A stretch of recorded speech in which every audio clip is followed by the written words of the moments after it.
Ready? Yeah. Go ahead. All right, so by a show of hands, how many of you live near a beach? All right, so a few of you. How many of you enjoy going to the beach? All right, so a good amount more. And how many of you want to keep the beautiful beaches around, such as this one here? All right, so the majority of you. In Al Gore's movie, An Inconvenient Truth, he says sea levels will rise to 20 feet in the next 100 years unless something is done about global warming. My name is Jacob Storr, and I'm going to talk to you today a little bit about sea level rise.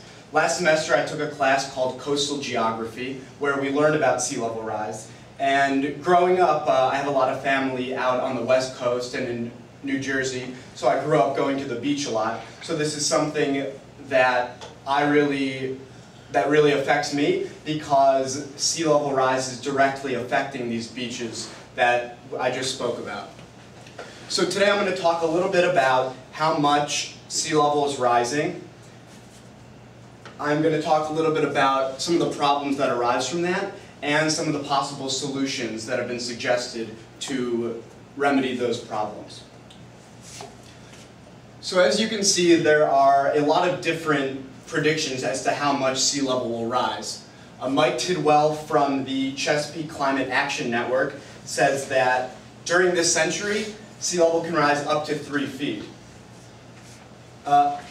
Jay Zwally, a scientist from NASA, says that there's going to be it's going to be at least 1 millennium until we see a rise of 5 centimeters. As I said before, Al Gore said it's going to rise 20 feet in 100 years, and the U.S. government has said that by the year 2050, sea level will rise 2 feet, and by 2080, sea level will rise 3.5 feet.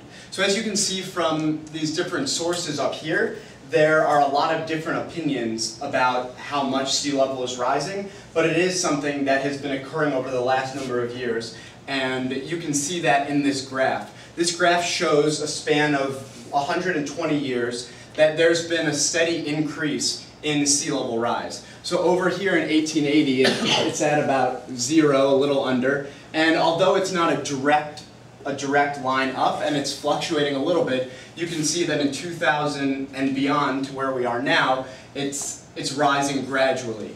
And this is a big issue, and there are some problems that arise from that. One of the problems here is beach erosion. Here is Virginia Beach. Anyone here from Virginia Beach or that area?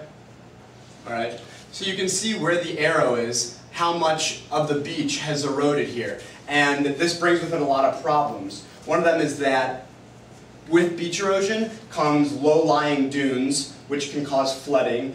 And in addition to these low-lying dunes, the more erosion, the smaller the beaches, which can lead to less tourism. So in areas like Virginia Beach or the Jersey Shore, which we're all familiar with these days, there are a lot of economic implications.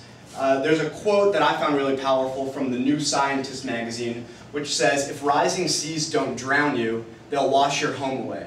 So this is just, again, reiterating that this can be a very large issue, and there are residents who live in these areas who have to leave because of sea level rise, and the tourism is also something huge. If the beaches are being eroded and there's no beach, the tourism is going to shrink greatly.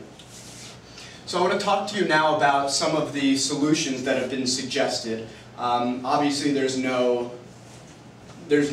foolproof solution, but these are some that have been suggested. One of them is the accommodation strategy, which involves beach replenishment, which is taking sand from somewhere else and putting it on these small beaches. So not only does that make the beach wider, but it makes it more sustainable for the future. One of the controversies with this is that it costs $80 million per mile to do this, so that's a huge cost. But in places, like I said before, like the Jersey Shore, where there's an $18 billion tourist economy, it's worth it for them because, like I said earlier, with the small beaches, tourism shrinks greatly. So they kind of weigh out the pros and cons to doing this, and they found that because of the huge tourist economy, it's worth doing it.